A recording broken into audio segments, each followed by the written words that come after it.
you're a high yield production shop, you got to get in and get it while it's good.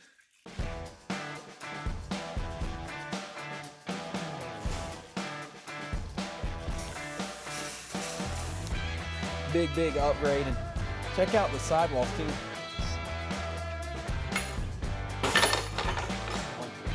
Ow!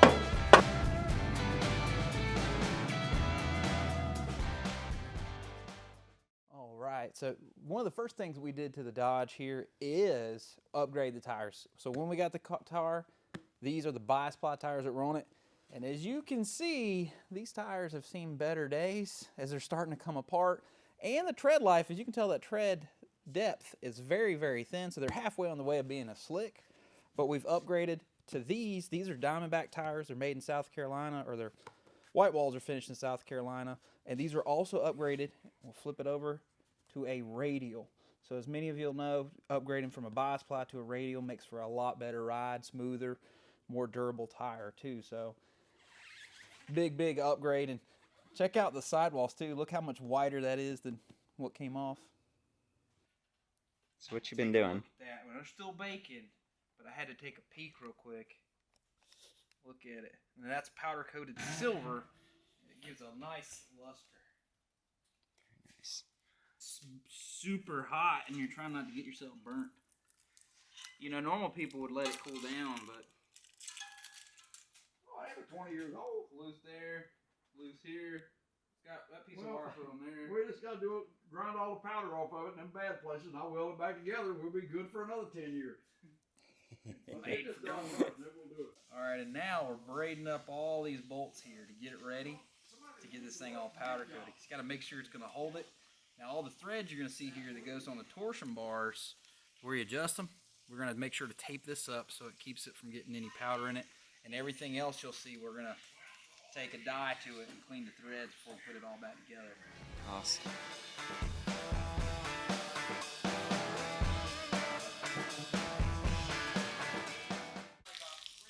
From space. Everything sounds cooler when you add from space.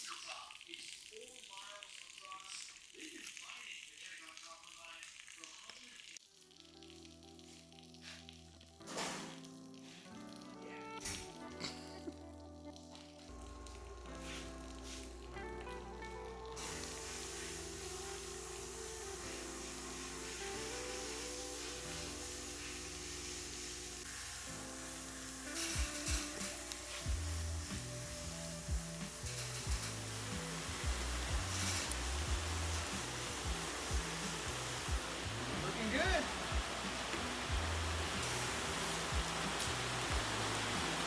The rain is coming down.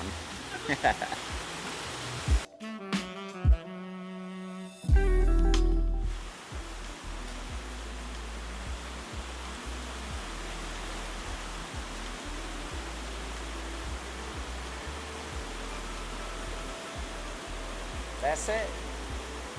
We're ready. Timer's on. It's counting down, that's right. Get it knocked out.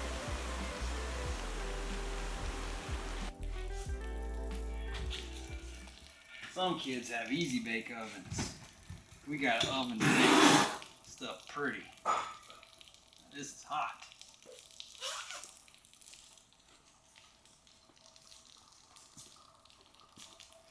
There we go. Let it cool down.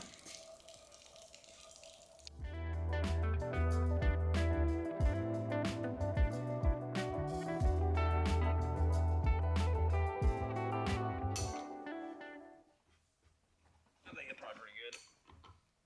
I think that's good enough. You're gonna hit it with the. Well, you're scraping the metal, so I think it's, look, see right there? You can't get it any tighter, I don't think. Can you? How's that looking?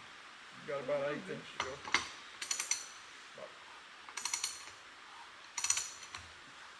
Nice to have a baby gorilla around.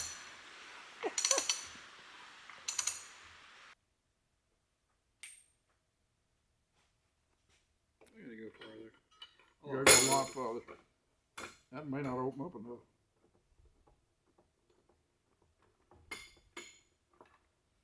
Is that close?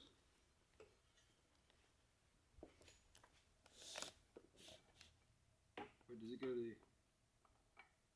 Oh, I need one big enough to go over that, don't I? Wait, we're putting it in backwards, yeah. Let's don't put it in backwards, okay? That would be a total... Is it going slightly crooked? It'll straighten up. I don't know if it will or not. Wait a minute. Loosen it up. Much better. Much better.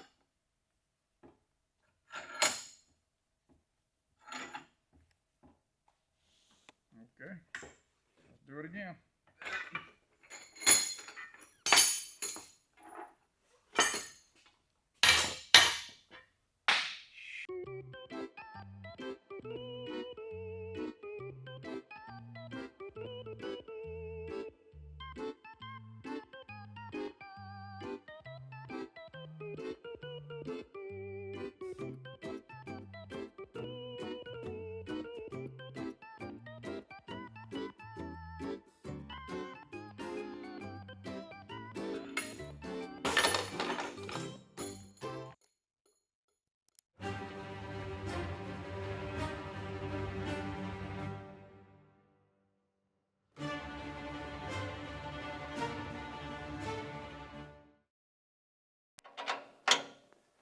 All right, that one's in. Okay. Slide this in here.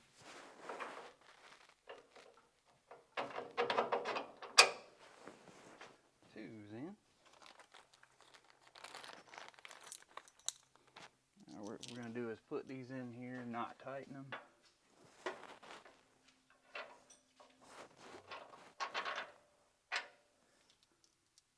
Well, see, the problem is getting a wrench on that to adjust the front end. Well, we can probably get it on there. I don't know. It's going to be hard. But the other way, you got to tighten it anyway. So this has to match the other side. It's 6 one, half dozen the other. It moves literally the spindle backwards and forwards when it works. And that's how you align it. Yep, do all the alignment on the front.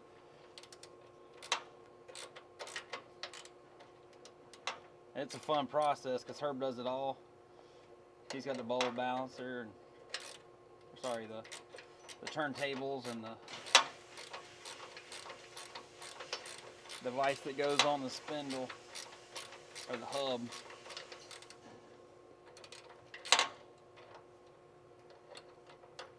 Get this side on. Oh, we need shocks.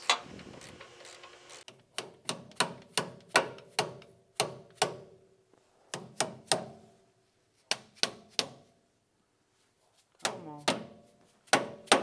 There it goes.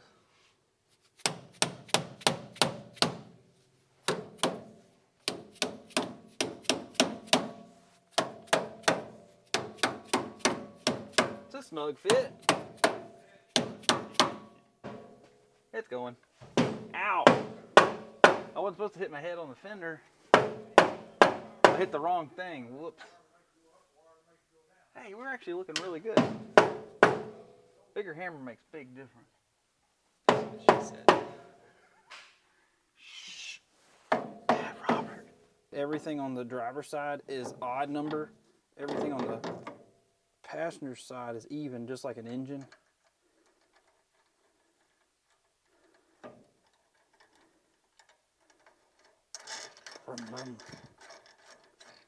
All right, and we need to probably go get the shocks real quick and stick them in there. We won't tighten it all down, but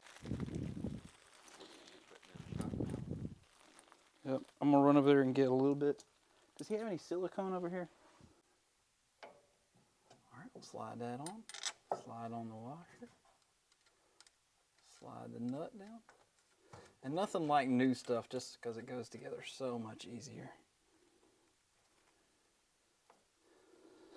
There we go. And we'll slide this up. And then in a minute we'll get the bolt for that.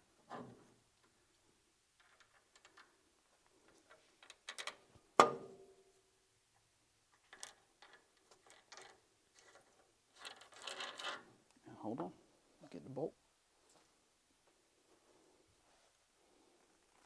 These are the ones that were in it.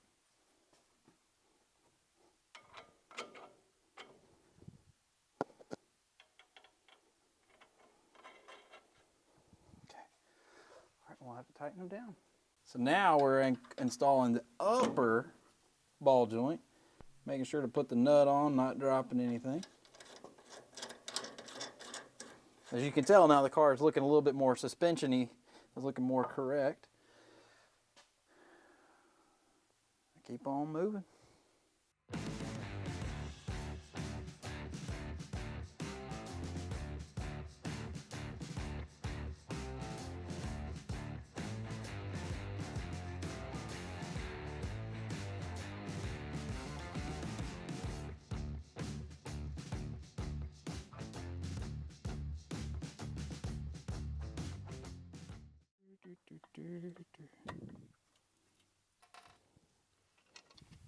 Okay, get a 1/2 inch wrench and we'll tighten these down.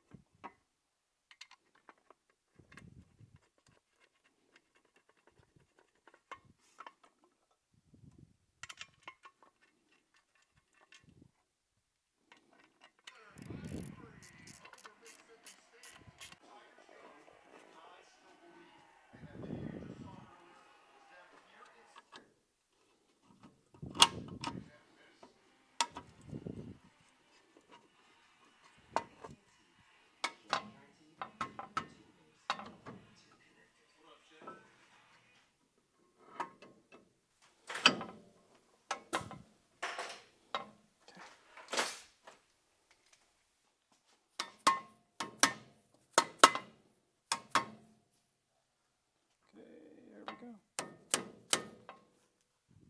Oh, I need to get a couple of washers.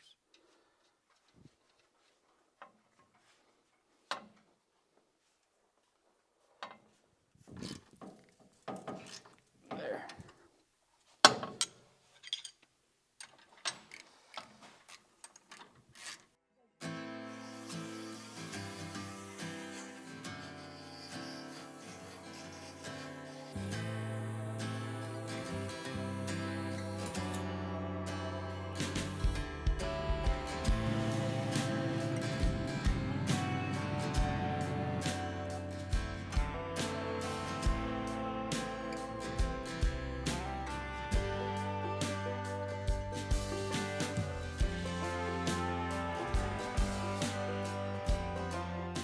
Mike, I think we got a problem here. I haven't loosened that nut up yet. All I did was take the carter key out of it, and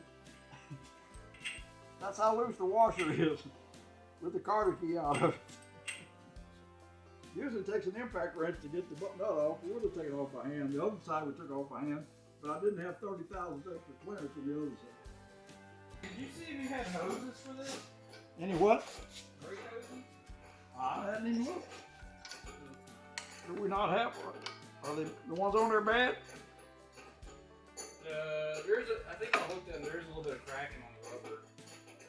Well, we need 2 for the front and 1 for the rear, right? Okay.